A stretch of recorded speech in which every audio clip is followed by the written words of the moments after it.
আপোনালোকে জানে যে আমাৰ নমিনেশ্যন সেল আমাৰ গঠিত হৈছে নমিনেশ্যন আমি 28 তাৰিখৰ পৰা আমি ল'ব পাৰিম আৰু আমাৰ নমিনেশ্যন পেপাৰ বৰ্তমান আমাৰ ডিসি অফিসত এভেইলেবল যিসকল ক্যান্ডিডেট আছে তেওঁলোকে ইয়াৰ পৰা ল'ব পাৰিব then again there is a EVM management cell EVM আপোনালোকে জানে যে as per schedule আমাক ECI দিব সেইমতে যে schedule মতে আমি EVM randomize হ'ব randomize হোৱাৰ পিছত আমি different PS different constituency এখিনি তিনটা দুটা ফেজত randomize হ'ব সেইমতে এখিনি আমি গম পাই যাম আৰু all these এই যে randomization হয় EVM কোনটো EVM ট্ৰেইনিংত গ'ল কোনটো EVM এৱেৰনেছৰ কাৰণে আছে কোনটো সমষ্টিৰ কাৰণে আছে PS পৰ্যন্ত আমি পলিটিক্যাল পাৰ্টিৰ সন্মুখত কৰো আৰু তেওঁলোকক লিষ্টটো প্ৰভাইড কৰো গতিকে এই যে লিষ্টটো প্ৰভাইড এই কাৰণে কৰা হয় তেওঁলোকৰ মনত কোনো ডাউট নাথাকে কোনটো তেওঁলোকে গৈ চেক কৰি চাব পাৰে on the day of poll also তেওঁলোকৰ এজেন্টে চাব পাৰে যে সঁচাকে PS নাম্বাৰ 1ত সেই আগতে ডিটাৰমিন কৰা ইভিএমটো আহিল নে নাহিল তাৰ উপৰি এনেকুৱা কথা হয় যে আমাৰ সেক্টৰ জোনেল সকলৰ হাতত ইভিএম থাকে কেতিয়াবা মানুহে বুজি নাপায় গতিকে আপোনালোকৰ যোগেদি আমি এইটো এৱেৰনেছ আনিব বিচাৰিছো যে সেক্টৰ জোনেলৰ হাতত ৰিজাৰ্ভ বুলি লিখি থোৱা ইভিএম থাকিব এটা কাৰোবাৰ এটা থাকিব কাৰোবাৰ দুটা থাকিব সেইটো লৈ মানে কেতিয়াবা মানুহে বুজি নোপোৱাৰ ফলত কিছুমান হুলস্থুলৰ এটা পৰিৱেশৰ সৃষ্টি হয় আৰু ইয়াতে সেই ধৰণৰ আগৰ ইনষ্টেন্স আছে গতিকে এইবাৰ আমি আগতে কৰিব বিচাৰিছো আৰু সেই পাৰ্টিকুলাৰ কোন সেক্টৰ অফিচাৰৰ কোনটো ইভিএম থাকিব সেইটো আমি পলিটিক্যাল পাৰ্টি প্ৰভাইড কৰি থওঁ তেওঁলোকে সকলোখিনি জানে এক্সপেন্ডিচাৰ মনিটৰিং সেল আমাৰ হৈছে তেখেতাৰে আমাৰ এডিসি ইনচাৰ্জ আছে মনসুৰ আহমেদ তেখেতে যোৱাকালি আমাৰ নতুন এডিসি আছে তেখেতে জয়েন কৰিছে ইমানিন আগতে আমাৰ ডেভিড বৰাই চাই আছে এক্সপেন্ডিচাৰ মনিটৰিংৰ ক্ষেত্ৰত জানে যে এক্সপেন্ডিচাৰ অবজাৰ্ভাৰ আমাৰ ইয়ালৈ আহিব অনলি ডে অফ আমাৰ 28 তাৰিখৰ দিনাখন এক্সপেন্ডিচাৰ অবজাৰ্ভাৰ এজ পাৰ ইচিএস গাইডলাইন আহিব লাগে তেওঁ আহিব আৰু আহাৰ লগতে তেখেতৰ এক্সপেন্ডিচাৰ অবজাৰ্ভাৰৰ লগত আমাৰ দুজন এসিস্টেন্ট এক্সপেন্ডিচাৰ অবজাৰ্ভাৰ আছে আৰু তাৰ আন্ডাৰত এই এক্সপেন্ডিচাৰ মনিটৰিং সেলটো খুব ইম্পৰ্টেন্ট দায়িত্ব আছে তেওঁলোকে এফএসটি যেটো ফ্লাইং স্কোৱাড থাকে এসএসটি যেটো ষ্টেটিক সাৰ্ভিলেন্স টিম থাকে যেটো ভিডিও সাৰ্ভিলেন্স টিম আৰু ভিডিও ভিউ টিম এই চাৰিটা টিমত ফ্লাইং স্কোৱাডটো আমাৰ টিম তিনটা ফ্লাইং স্কোৱাড আমাৰ গঠিত হৈছে প্ৰতি সমষ্টিত এই ফ্লাইং স্কোৱাডৰ ডিউটি হল any kind of model code violation any kind of anywhere তেওঁলোকৰ যেটো জেগা থাকিব হেতু তেওঁলোকে নিজে গৈ পেলাই চাব পাৰে নিজে গৈ পেলাই হেতু মডিফিকেশন হেতু মানে শুদ্ধ কৰিব পাৰে বা ৰিপৰ্টিংটো তেওঁলোকে কৰিব পাৰে ফ্লাইং স্কোৱাডসমূহ মানে ঘূৰি থাকে আৰু সকলো গাড়ীতে তেওঁলোকৰ এটা জিপিএছ লগোৱা হ'ব তো আমিও ট্ৰেক কৰিব পাৰো যে এক্স্যাক্টলি ধৰক এটা সি ভিজিল যেটো আমাৰ হেৰি আহিলে অবজেকশন আহিলে কোন নিয়াৰেষ্ট ফ্লাইং স্কোৱাডৰ গাড়ীখন আমি গম পাই থাকিম তো আমি তেওঁলোকক কম যে আমুকত এই ধৰণৰ ঘটনা হৈছে আপুনি তালৈকে যাওক ফ্লাইং স্কোৱাড সমূহ আমাৰ অলৰেডি গঠন হৈছে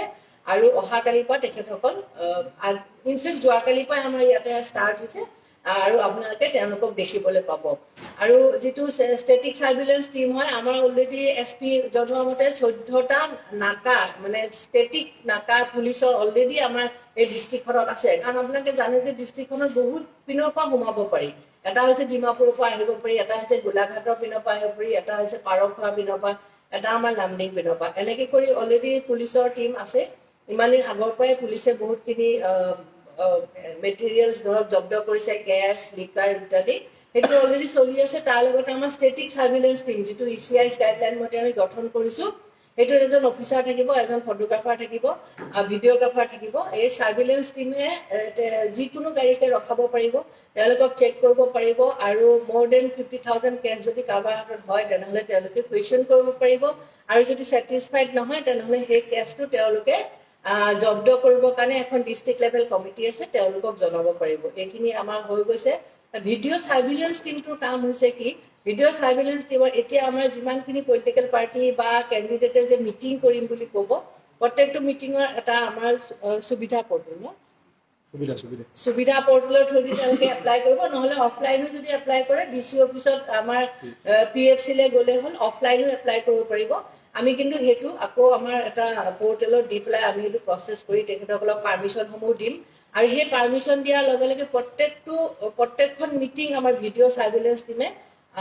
ৰেকৰ্ড কৰিব। ভিডিঅ' চাৰ্ভিলেঞ্চ টিমে MCC ভাইলেশ্যনটো চাব, কোনোবাই কাৰোবাৰ আপোনালোকে জানে যে কেণ্ডিডেটসমূহে বেলেগ এজন কেণ্ডিডেটৰ পাৰ্চনেল লাইফ কেতিয়াও এটেক কৰিব নোৱাৰে, বা within the framework of model code মানি পেলাই তেওঁলোকে যিখিনি স্পীচ দিছে তাত একো আপত্তি নাথাকে। কিন্তু যদি তেওঁলোকে মডেল কোড ভাইলেশ্যন কৰিছে, এই চাৰ্ভিলেঞ্চ ভিডিঅ' চাৰ্ভিলেঞ্চ টিমৰ তাত ৰেকৰ্ড হৈ যাব, আৰু ROI বা DOI এইটো চাই লগে লগে নটিচ কৰিব লাগিব। আৰু যদি একো নাই তেনেহ'লে সেইটো আমাৰ ৰেকৰ্ডত থাকি যাব। আমি আৰু সেইটো পিছত তেওঁলোকৰ যিটো election expenditure, based on that video' আমি ইলেকশ্যন এক্সপেণ্ডিচাৰটো আমি উলিয়াব পাৰিম। তেওঁৰ মিটিংখনত কিমান চকী আছিলে, কিমান টেবুল আছিলে, কেনেকুৱা ধৰণৰ পেণ্ডেল ইউজ কৰিছিলে, মানুহক কি খুৱাইছিলে, এই গোটেইখিনি পইণ্ট অফ ভিউৰ পৰাহে সেই ৰেকৰ্ডিংটো হয়। গতিকে এইটো এটা খুব ইম্পৰ্টেণ্ট কাম আমাৰ মানুহসকলে কৰি থাকে সদায় ইলেকশ্যনত। আৰু তাৰপিছত ভিডিঅ' চাৰ্ভিলেঞ্চ টিমে আহি যেতিয়া ছাবমিট কৰিব, দেৰ is a video' viewing team. এই ভিউইং টিমে কি কৰে, প্ৰত্যেকটো ভিডিঅ' ভালকে চায়, আৰু ভিডিঅ' চাৰ্ভিলেঞ্চ টিমে এটা কিউ শ্বীট বনাই দিয়ে যে এইখন মিটিঙত ধৰক পাৰ্টিকুলাৰ কেণ্ডিডেট তেওঁৰ এই 10খন মিটিং হ'ল, প্ৰত্যেক মিটিঙৰ তেখেতৰ এটা এক্সপেণ্ডিচাৰ ষ্টেটমেণ্ট এটা থাকে তাত। সেই কিউ শ্বীটখন আকৌ ভিডিঅ' ভিউইং টিমে কি কৰে, সেইখন আকৌ পৰীক্ষা কৰি চায় যে সঁচা নে মিছা। ভিডিঅ' ভিউইং টিমৰ যিটো মানে অবজাৰ্ভেশ্যন ডেট ইজ, সেইটোৱে আমি লাষ্টত কাৰেক্ট বুলি ধৰি পেলাই সেইটো এক্সপেণ্ডিচাৰ তেখেতসকলৰ এক্সপেণ্ডিচাৰ ৰেজিষ্টাৰত সেইটো ৰেজিষ্টাৰ কৰা হয়। আৰু আপোনালোকে জানে যে এজন কেণ্ডিডেটৰ এইবাৰৰ কাৰণে 95 lakh is the expenditure limit. এজন কেণ্ডিডেট ফৰ দিছ ইলেকশ্যন তেখেতসকলে 95 লাখ ব্যৱহাৰ কৰিব পাৰিব। তাৰপিছত আমাৰ আছে মেটেৰিয়েল চেল। আমাৰ মেটেৰিয়েল চেল এইবাৰ হ'ব, মেটেৰিয়েল ডিছপেচ হ'ব আমাৰ ISBTৰ পৰা। তাৰ পৰা আমাৰ 26 তাৰিখৰ দিনা P2 মানে দুদিন আগতে যাব লগা আমাৰ পলিং ষ্টেচনখিনি যাব। তাত 25টা 28 তাৰিখ ইলেকশ্যন, 24 তাৰিখে হ'ব। 26 তাৰিখে যিহেতু ইলেকশ্যন, আমাৰ 24 তাৰিখে P2 পলিং ষ্টেচনখিনি যাব, ISBTৰ পৰাই যাব। আৰু তাৰ পিছদিনাখন আমাৰ যিখিনি P1 পলিং ষ্টেচন সেইখিনি যাব। আমাৰ ইয়াতে গোটেই ডিষ্ট্ৰিক্টত আছে 54টা P2, তাৰে ভিতৰত আমাৰ ইয়াত আছে 25টা, আৰু বোকাজান DEOৰ আণ্ডাৰত আছে 29টা। আৰু ইণ্টাৰমিডিয়েট যিটো আমাৰ EVM ৰখা জেগা থাকে সেইটো বোকাজানত এটা আছে, কিন্তু আমাৰ ইয়াতে নাই। তাৰমানে তেখেতসকল গৈ সেইদিনাখনেই তেওঁলোকৰ পলিং ষ্টেচন পাব, হয়তো খোজকাঢ়ি যাব 2-4 ঘণ্টা আৰু গৈ দেৰিকে পাব। সেইকাৰণে আমি মাজৰ দিনটো তেওঁলোকক এটা গেপ দিয়া গৈছে। এইখিনি আমাৰ থাকিলে যে আপোনালোকে ISBTত দেখিব ডিছপেচ চেণ্টাৰ আছে, ৰিচিপ্ট চেণ্টাৰ তাতেই আছে। আমাৰ ষ্ট্ৰং ৰুম ISBTতে হ'ব, আমাৰ কাউণ্টিঙো ISBTতে হ'ব। আমি 5-6 দিন আগৰ পৰা আমি ISBTৰ পৰা আমি আমাৰ অফিচ শিফ্ট কৰিম আৰু তাতে আমি বহিম। হয়, মিডিয়া চেলো যাতে আমাৰ থাকিব পাৰিব, আপোনালোকৰ কাৰণেও তাত সুব্যৱস্থা কৰা হৈছে। এইখিনিতে মই ক'ব বিচাৰিছো মিডিয়া চেলৰ কথা আহোঁতে, আপোনালোকে জানে যে মিডিয়া চেল এটা গঠন হৈছে, আমাৰ অৰুণাজ্যোতি বৰুৱা তাৰে ইনচাৰ্জ হৈছে। আৰু